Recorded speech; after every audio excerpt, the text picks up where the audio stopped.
छ राम्रै छ बजार दुईटा बोका बेच्यो कि 30,000 चिन्ता छैन केही मलाई कोरिया नि मलाई हङकङ पनि मलाई अस्ट्रेलिया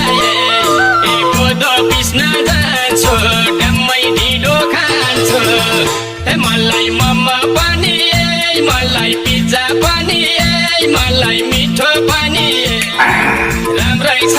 बजार दुईटा बोका बेच्यो कि 30,000 चिन्ता छैन केही मलाई कोरिया नि मलाई हङकङ पनि मलाई अस्ट्रेलिया